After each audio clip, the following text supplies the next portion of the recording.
We're looking again at our core data table of sales information, where we've got one row for every combination of salesperson and product type and the total sales made in that month.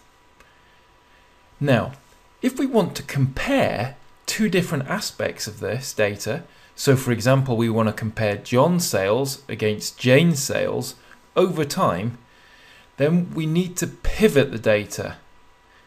So to do this, we need to enable pivoting. Now I've already enabled pivoting on this table, but to do so, if you go to the table designer, you go to the table settings, then enable the pivot views there. Once you've done that, you'll see this extra menu item appears called pivot views. So we can add a new pivot view. The pivot view requires us to pick a category column and a value column. So I'm going to pivot people here, the salesperson, against the sales value.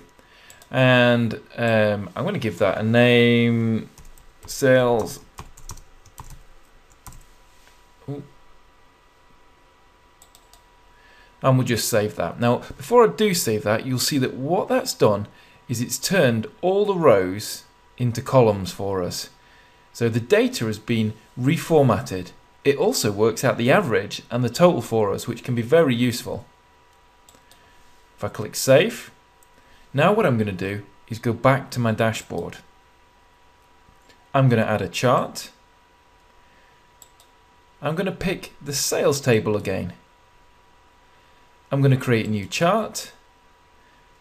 And again, it's created a category table, but we don't want that. We want a time-based chart. So here, I've got the data source set to original table. I'm going to switch this to be our new salesperson versus value table. So this is our pivot table. Now what I have now are all the different virtual columns that I can add in.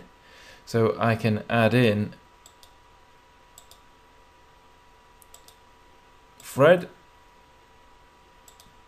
and Jane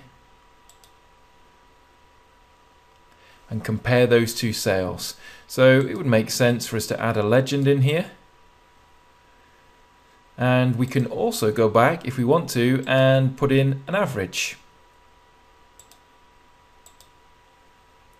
And now using a pivot, we're able to compare one person's sales against another over time. And I'll add that to the dashboard. And there it is. So now from one single set of data, we've been able to produce total sales, breakdown of sales, filter for a particular type of sales, in this case machine sales, and do comparisons across time of the various different categories, which in this case is the salesperson.